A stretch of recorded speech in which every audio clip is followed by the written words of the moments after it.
চলুন দেখে আসি এই সুন্দর আয়নাটা আমি কিভাবে তৈরি করলাম। আর তার জন্য এখানে কিন্তু আমি একটা আয়না নিয়েছি। আর এই আয়নাগুলো কিন্তু এখন বর্তমানে যে কোনো মার্কেট অথবা ফেসবুক পেজগুলোতে বিক্রি করে থাকে। আমি ওখান থেকে একটা কিনেছি আর এখন আমি পছন্দ মতো রঙটা দিয়ে নিচ্ছি। আর এখানে আমি যে রঙটা করছি আর এটা হচ্ছে ফেভিকলের একটি রঙ। এটাও কিন্তু অনলাইনে বিক্রি করে বা দোকানেও পেয়ে যাবেন। আমি কিন্তু দারাজ থেকে অর্ডার করে নিয়েছি।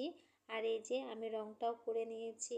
আর এর ডিটেলস ভিডিও কিন্তু আমি বড় ভিডিও আকারে শেয়ার করেছি। যারা দেখেননি তারা কিন্তু দেখে আসতে পারেন। যেহেতু শর্ট ভিডিওতে এটা শেয়ার করছি তাই ডিটেলসে সব কিছু দেখানো যাচ্ছে না বা বলেও দেয়া যাচ্ছে না।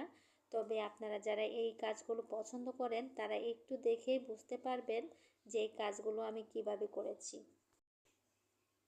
আয়নাটা একটু হাইলাইট করার জন্য আমি সাদা রঙটা দিয়ে একটু ডট ডট করে একটু ডিজাইন করে নিলাম। আর এখানে একটা লাল ফুলের একটা ড্রয়িং করে নিলাম। আর সেটাকেও একটু হাইলাইট করার জন্য কালো রং দিয়ে একটু ড্র করে নিলাম।